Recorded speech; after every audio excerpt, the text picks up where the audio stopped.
Okay, hey there, this is Derek McDaniel. So today I just wanted to I actually tried recording this the other day, but I didn't have my mic on. I had it muted. But anyway, today I want to do a reaction video to a great video. This is a debate between Charlie Kirk and Kyle Kulinski. Um, Now I'm a pretty big fan of Kyle. He has the channel Secular Talk on YouTube. Um, I think he's a very balanced person in terms of he is open to ideas and he evaluates them fairly and objectively. Even though he is a strong political advocate, he tries to be very objective, and I really appreciate that. And I think um, he has succeeded on YouTube in large part because he has developed great rhetorical skill over streaming and debating and doing all this stuff. So, um, this debate demonstrates both of that, and even Charlie Kirk um, has a certain level of rhetorical skill, even though these conservatives seem more prone to, uh, well, at least compared to Kyle, they seem more prone to sort of disingenuous rhetorical tactics. Um, but I just think it's a really fascinating debate and highlights some really interesting issues. So I wanted to get into that today. So let's go over and check this out.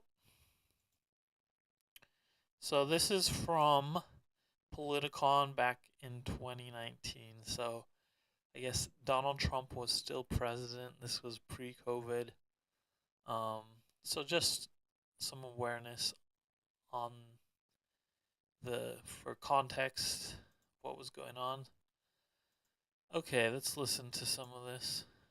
Deficit, which is the highest since 2012. So I will start with Charlie. Do you think the Trump economy is doing well for the middle class? Okay, so this is just sort of the setup for the debate. The important points I want to talk about are the 19-minute mark, but let's just listen to this introduction for a couple Given minutes. those numbers, doing well for the next generation that might inherit that deficit? And do you think the tax cuts are just a short-term boost of, is it like a sugar rush, or is it going to lead to long-term prosperity? Right. I mean, look, we have the best economy in American history thanks to President Donald Trump. And look, we're seeing the lowest ever black unemployment rate, lowest Latino unemployment rate, lowest Asian American unemployment rate, lowest black poverty rate. We're seeing wages actually going up. So under President Obama, for the last 3 years of his presidency, the European economy and the American economy were basically the same, almost to the 5 decimal points. Okay, so a couple points here. So you have to realize Obama came into the great financial crisis, and up until the COVID recession, the US had seen that was the longest period without a recession in history, just because the great financial crisis of 2008, that real estate crash was so big. So while it may be true that under Trump we did have the best economy in US history, this was a long trend, and other presidents contributed to that. Now, obviously, I will gladly criticize certain of Obama's policies, um, but the economy did continue to recover and improve under Obama, and then that continued under Trump.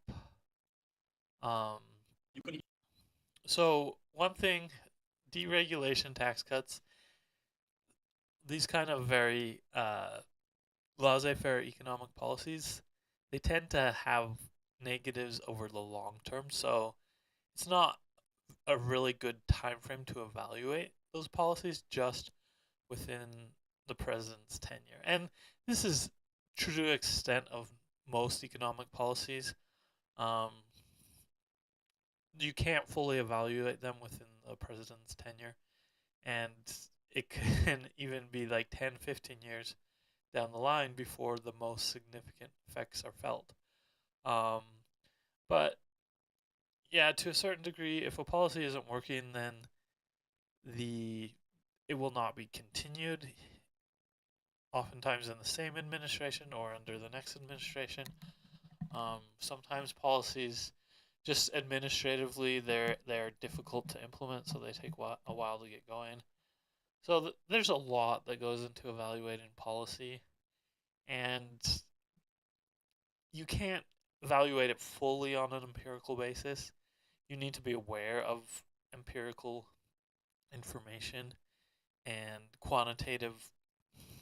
I like to say we should have quantitatively aware history so we know figures over history, and it's really hard to tease out statistical relations when it comes to policy, but to the extent we can, we should recognize when that research is useful. But You could distinguish between the two. anyway, The day President Trump got inaugurated, all of a sudden you saw explosive economic growth. So under the last 18 months of President Barack Obama, we had about 1.5% GDP growth. President Trump doubled that after his first year in office, and we got even more than that. We went as high as 4.2% in one quarter last year. As far as average earnings, so under President Obama, the last 23 months of his presidency, average wages went up about $1.30 an hour, more or less. Under President Donald Trump, over 2.5 years in his presidency, wages have gone up to $2.30 an hour, almost $1 increase, about 40% on average. so I will say this is a well-prepared opening statement. I'm going to be commenting not just on the technical points, but their rhetorical um, effectiveness, and I just think this is a well-prepared opening statement. So he goes through his main points, and he is able to support them with specific figures. Now, as I was saying, I think a lot of conservatives end up being using disingenuous rhetorical styles. Maybe not so much because all of them are dishonest, though certainly that can be the case sometimes, but they tend to have like less faith in the political process and in discourse and open communication than progressives and liberals who really try to engage with the political process in an authentic way. But this opening statement, at least, I find it pretty effective rhetorically. Every single metric you could possibly look to in the economy is going in a positive direction. And it's because of renewal of the American spirit, deregulation of our economy, and the other thing that we don't talk about enough, and something that Kyle, I think you'll appreciate because we both don't like foreign occupation and foreign war, President Trump has finally made this country energy independent. That we don't have to buy our oil as much from the Middle East thanks to what? Fracking, natural gas. So, energy independence, that is often not measured in a very good way because it's measured by us being a net exporter, when energy independence should really be about us managing our resources. So if we're for a period of time, if we're importing more oil than we're exporting, that's fine, as long as we have domestic oil resources that are well managed and stuff. So that's something, that's a point you want to evaluate with a grain of salt. And innovative technology that a lot of people on the left want to outlaw and completely get rid of. We are now, for the first time in American history, exporting more oil than we are importing. So we don't. Yeah, exactly. So that's not a good indicator, but I would agree that we do have good energy independence, but that's not just from that net export figure. We have to buy oil from maniacs in the Middle East that hates our guts and entire civilizations and theocracies that want to destroy America. And that's a very positive thing that doesn't get talked about a lot. And look, the broader picture is that the economy is so good that even President Barack Obama is trying to take credit for it, right? I mean, we are seeing an economic renaissance, the likes of which is historic and unprecedented. We were through an economic malaise under President Barack Obama, and now we are seeing prosperity that is totally amazing. And whoever's the credit for it, Kyle, we can debate that back and forth, but the results are not to be debated. I have a packet of the most amazing economic success you could possibly imagine. It's a good thing that we have the lowest black unemployment, Latino unemployment, Asian unemployment, disabled unemployment, lowest ever black poverty rate. My favorite statistic, I'll close with this, 6 million people are no longer on food stamps, and now in the labor market, that's 6 million people that don't have to go get food stamps anymore, thanks to President Donald J. Trump. All right, Kyle, your response. Okay, so there's a lot there. I'll try to make my response relatively short here. I don't think the way that we measure the economy, the metrics that are typically used by mainstream media, I don't think they're good metrics. I think they're absolutely terrible metrics. Okay, important point. And let's see where Kyle goes with this. I think that when you look at something like the unemployment rate, okay, I'll give him partial credit for that unemployment rate going down, but then you also have to give Obama partial credit for that as well, because he did dig us out of the hole of that Great Recession. But basically, Yeah, that's something I noted earlier. listen, the point is, Donald Trump used to bring up this thing called the U6 unemployment rate. Now, the U6 unemployment rate is a more accurate reflection of what the real unemployment rate in the country is. I mean, I'm sure you guys remember back. Now, I'm pretty impressed at this point, the level of technical argument, because in a lot of political debates, people will avoid these technical issues and just use statistics and facts in a very superficial way, just to like add flair or add gravitas to their argument. But they're actually getting into the technical discussion. I mean, both of them, more so Kyle on this particular point, but yeah, like I said, I appreciated the rhetorical skill of Charlie Kirk's opening statement as well. To the primary season, he'd be like, you know, the actual unemployment rate is really more something like 10%, 15%. He would always kick that number up because Donald Trump was kind of right. The way we calculate it is nonsense. So when you look at the real unemployment rate, I actually should say the official one is 3.5%. The U6 unemployment rate is 6.9%, so it's significantly higher than what's often touted by mainstream media. And you have to include the discouraged workers, you have to include the people who work on and off.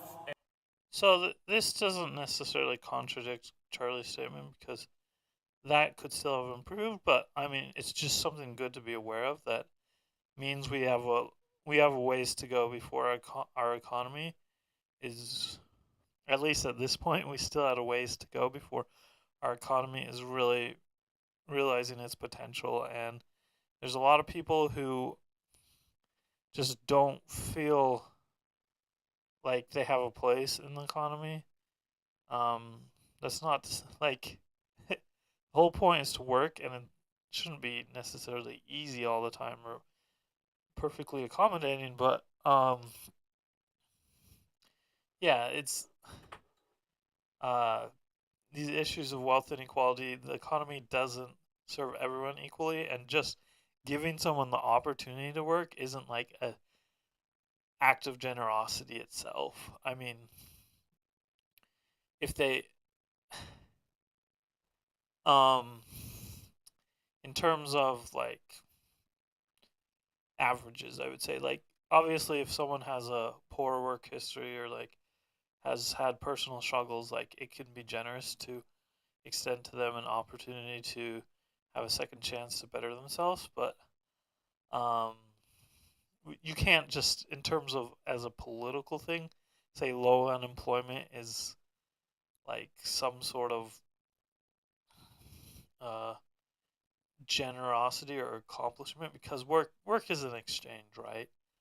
So there's that. But anyway, let's keep And listening. people who are part-timers who want to be full-timers. So there's this whole category called the underemployed, and that's another 22 million people. You have 8.6 million people officially categorized as working poor in this country. So I think what Kyle could be saying here, or perhaps he is, and maybe he'll say this later. We won't watch the full debate. We're just watching a segment at the beginning and then some in the middle. But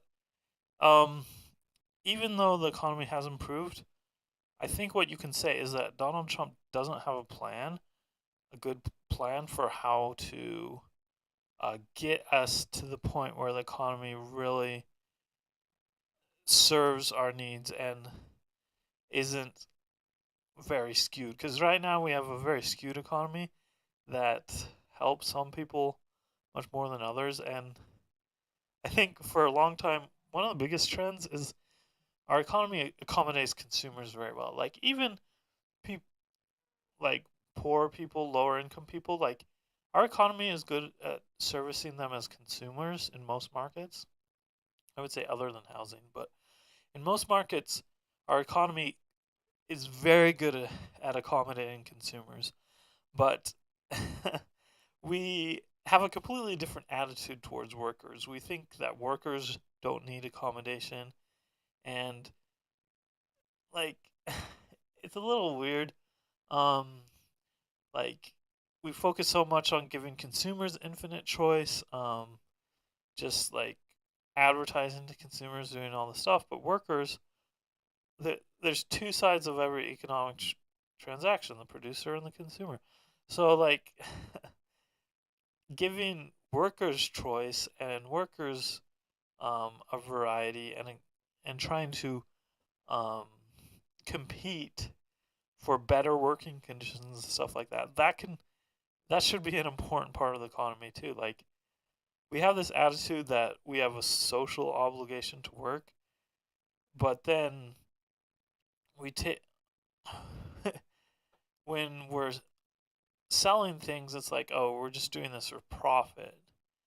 So like someone who maybe works only part time or isn't ambitious with their career might be seen as like a might be looked down in our society, but at the same time, a consumer who doesn't spend as much is seen as very frugal. So I don't know. I just think it's a little bit imbalanced, and um, with jobs, it's sort of like, well, if you have to go to a job consistently, otherwise you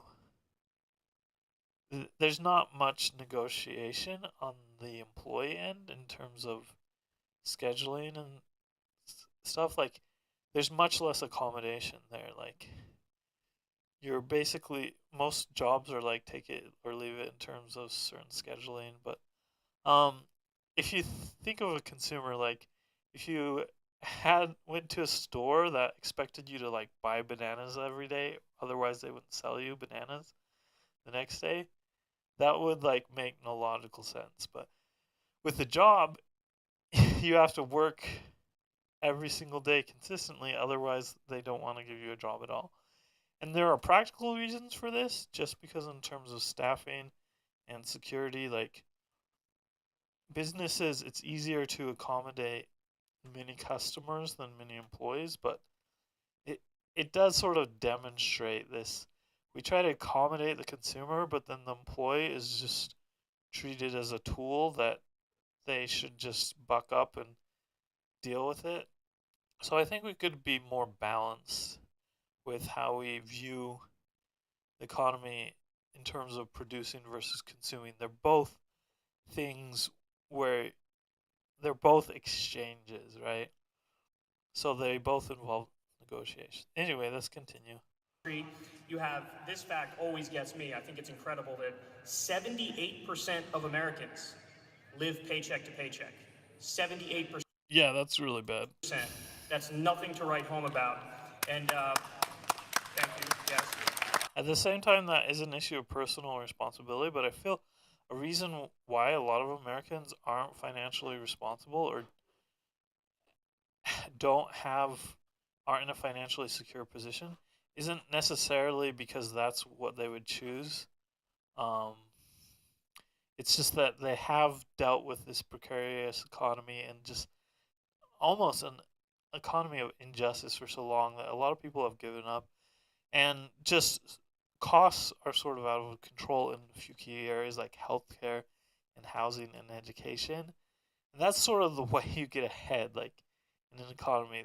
Those three areas, obviously, being healthy, educating yourself, and um, having housing is a long-term investment. So because we have sort of destabilized our economy by making those things so expensive, and part of that is regulation, I feel, but a big part is just neoliberalism, just the philosophy of private priority. Um, it doesn't work well when you mix it with our political structure in a certain respect because it's so easy to be NIMBY.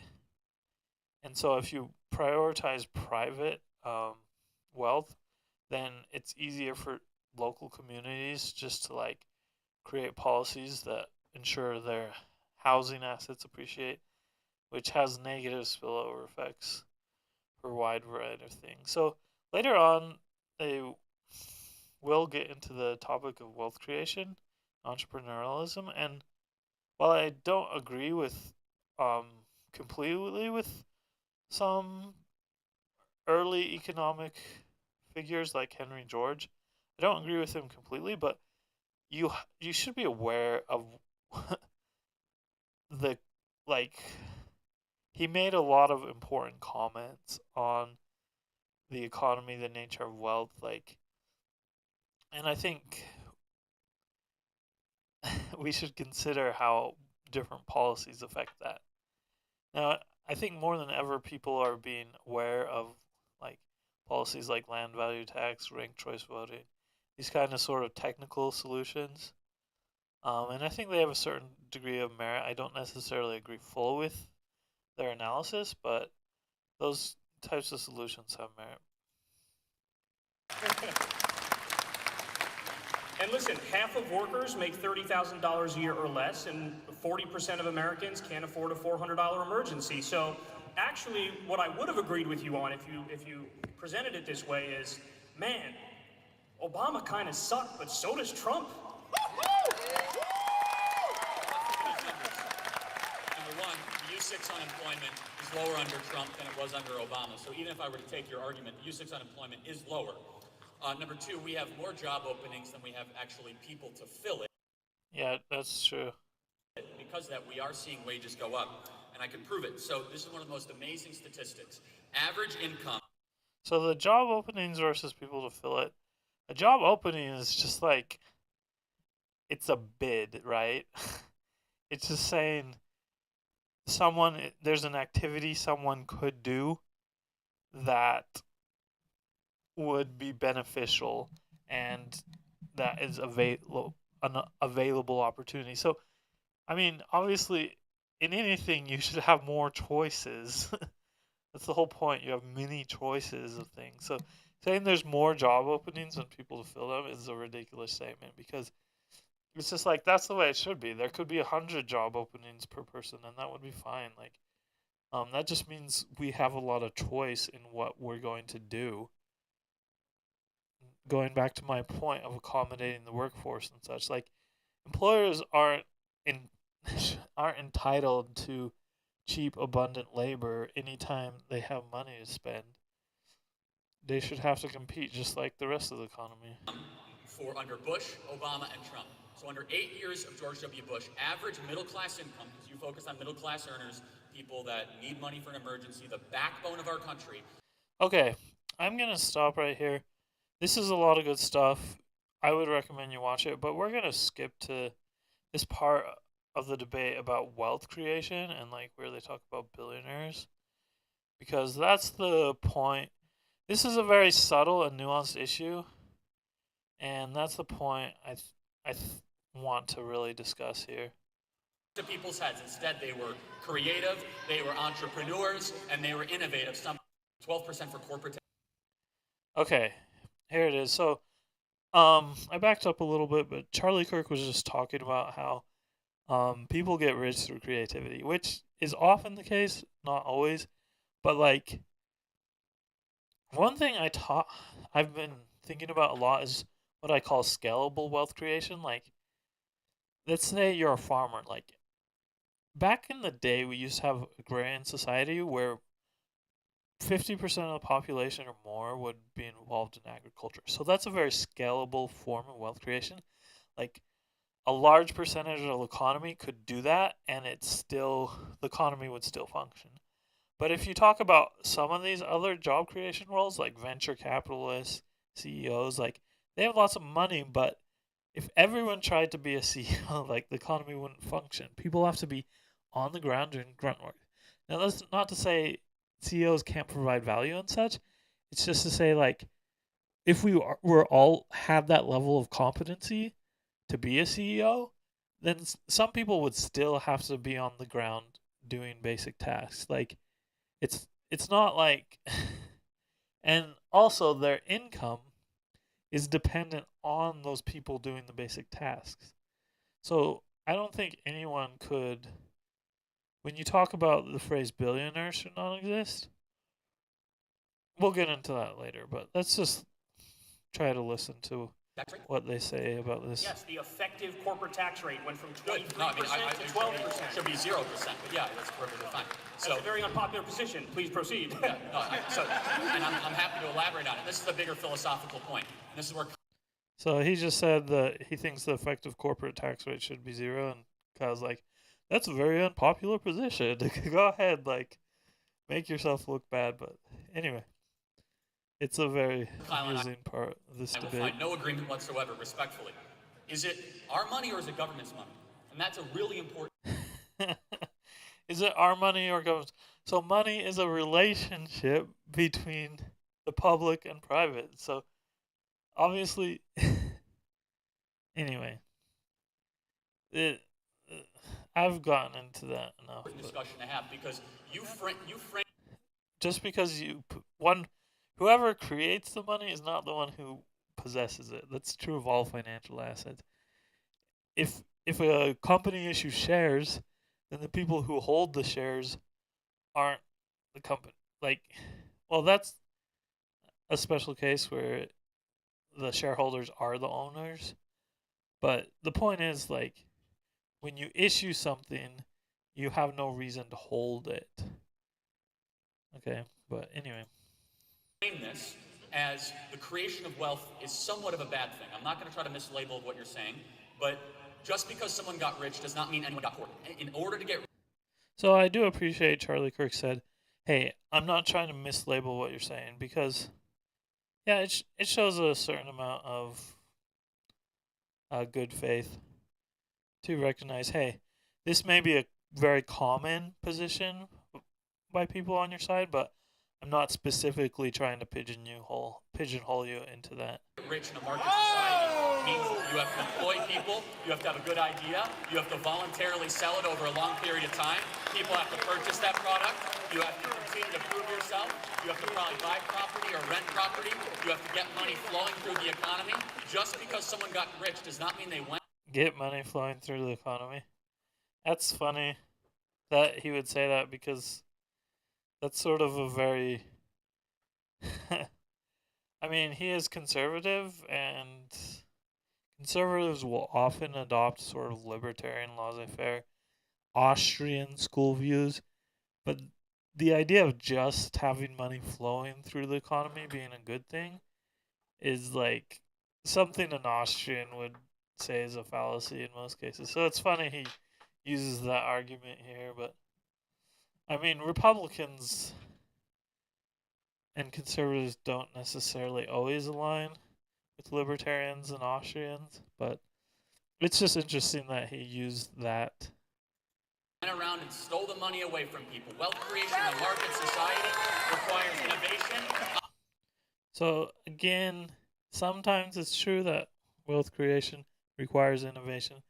Sometimes it's just true that someone is in a more powerful position, and that can change over time. Like, even without a change in legislation, like, this is an important point. Like, in terms of video games, when you play a video game, there's something called a meta game, which is the rules of the game can stay the same, but the strategies players employ can change as the whole sort of ecosystem of players learns and adapts.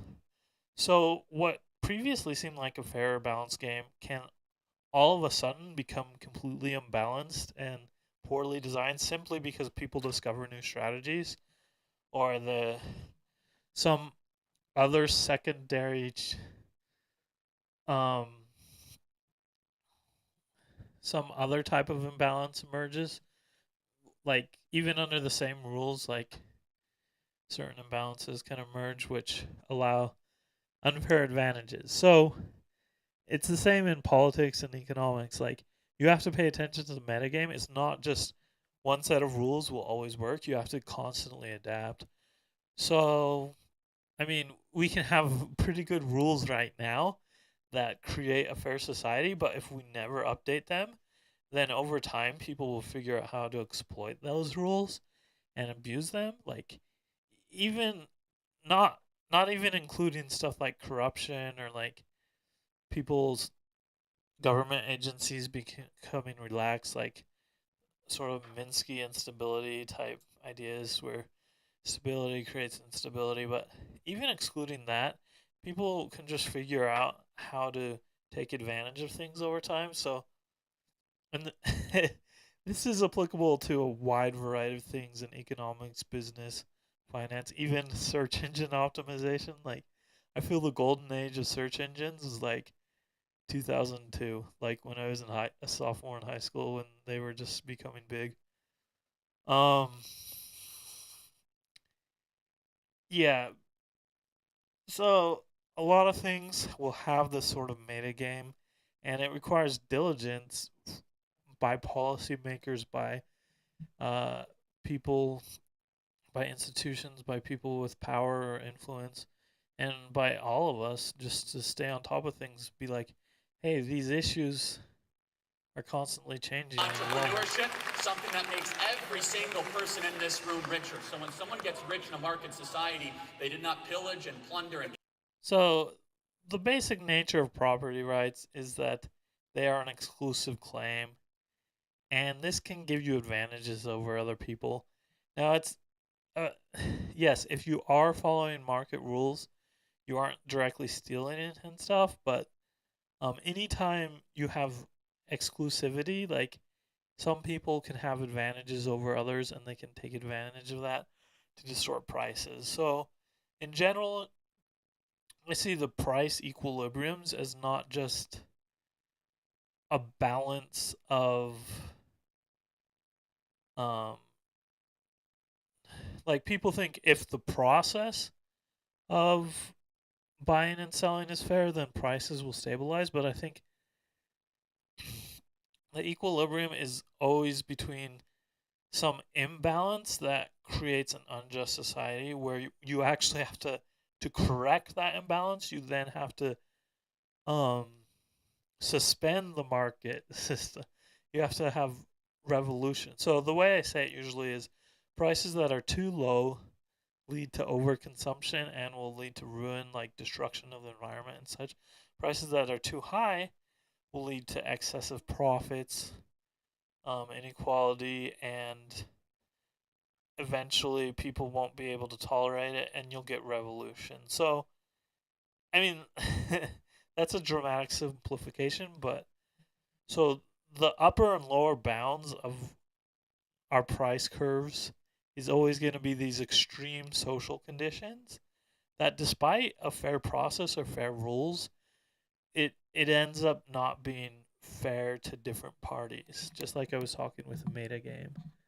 So prices are always going to be in this balance between a political equilibrium. Like you may have a market equilibrium this big, but then you have a political equilibrium this big, but the market equilibrium can start to bump up against that political equilibrium, and that inspires like either revolution or like it enables other countries to contend with your power or something like that, or it can lead to you to overconsume resources and create, like I said, revolution or ruin. So get that money with putting guns. So there's a lot of considerations on managing the economy besides just how do we make more stuff. That's my overall point. It's not just how do we make more stuff. Like we understand how to make stuff pretty well. That's not now that's always important. We can never neglect that. If we ever neglect that, then and just rely on the past, then we will lose that ability. But at the same time, and that may even always be the most important consideration. Like, are we capable and productive? Do we have the physical ability and the intellectual capacity to be productive? That may always be the most important consideration. But if you neglect these meta issues, these social issues around issues like distribution, the nature of property rights. Like I was saying, Henry George had a lot to say about progress and poverty. But if you neglect these other issues, even though they aren't the most important, you can end up completely ruining everything else. So it's not just, you can't just say, oh, we just need free markets, then everything will fix itself.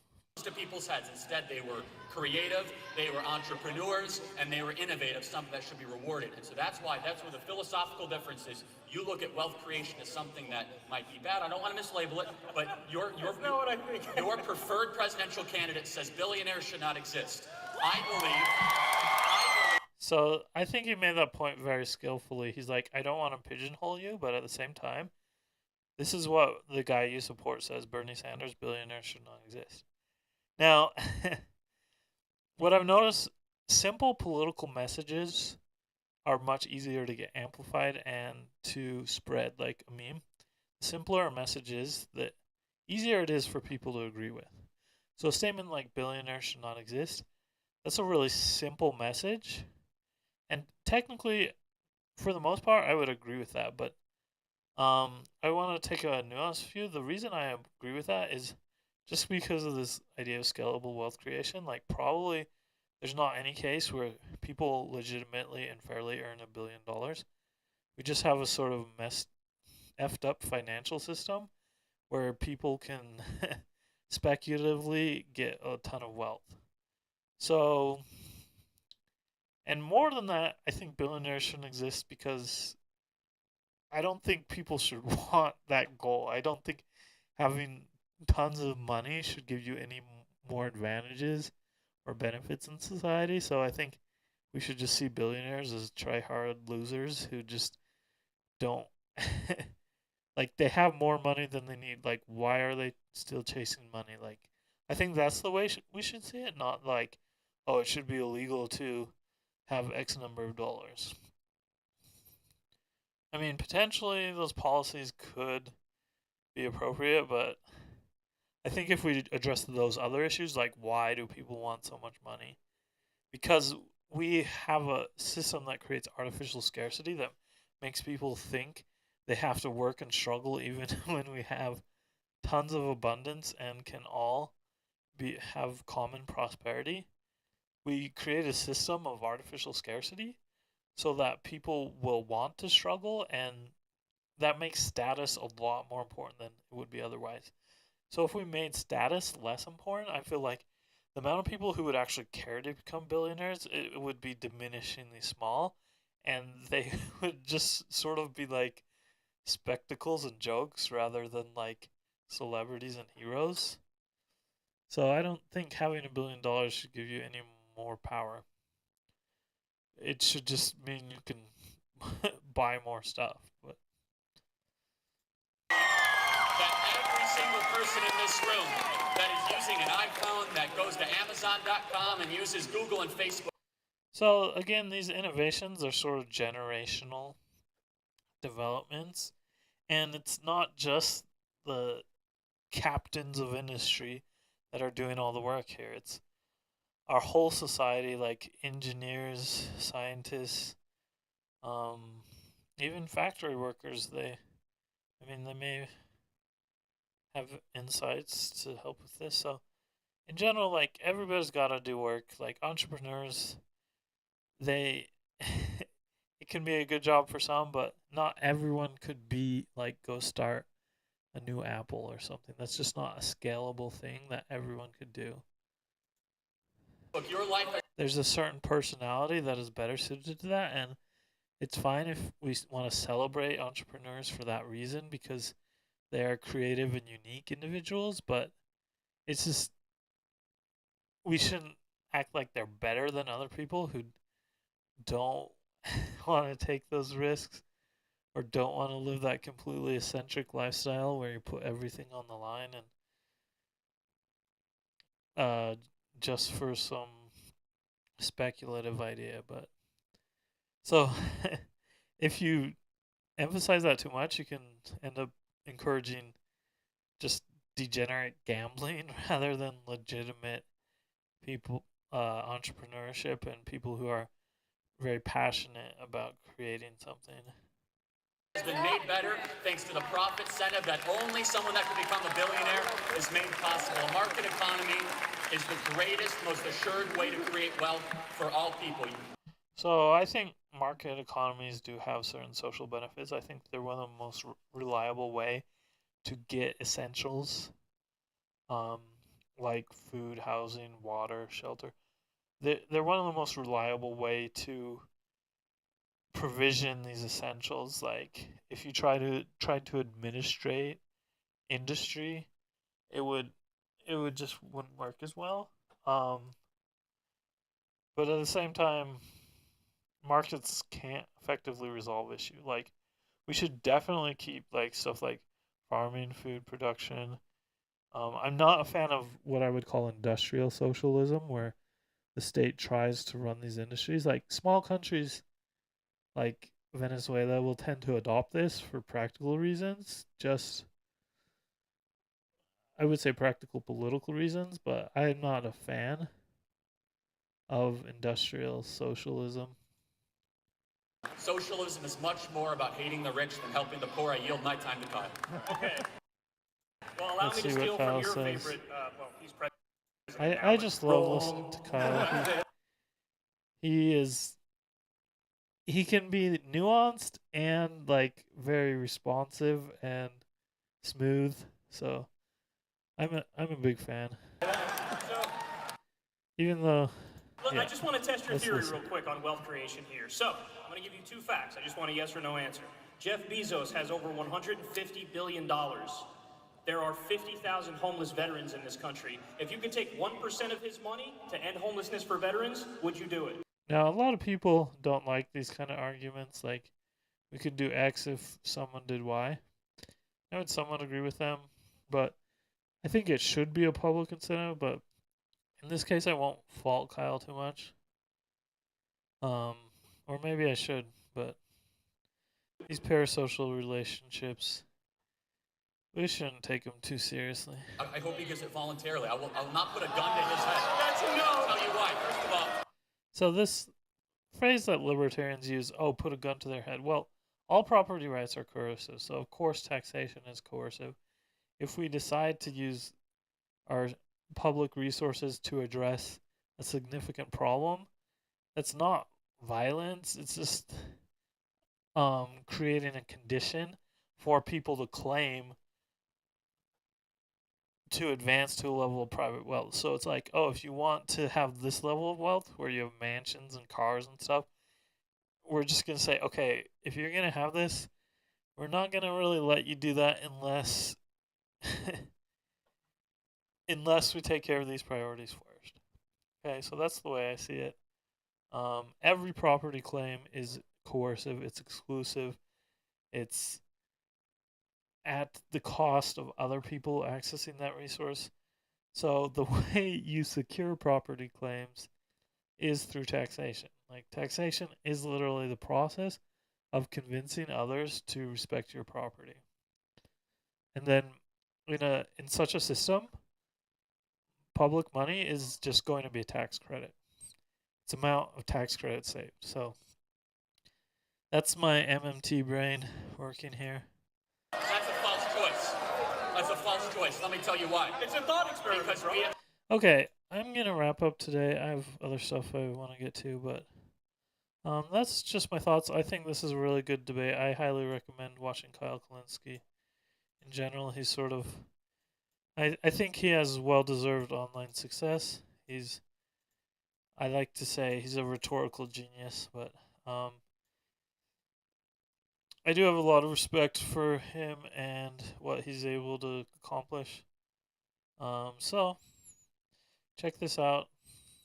And I will also say to Charlie Kirk's credit, a lot of times I find him annoying, but sometimes he does try to, in good faith, acknowledge people's nuanced positions. So that's something to hear. So I will have to give him credit for that. And in this particular discussion, he is has been less disingenuous and manipulative than I often hear with conservative commentators. But a good discussion, so check it out.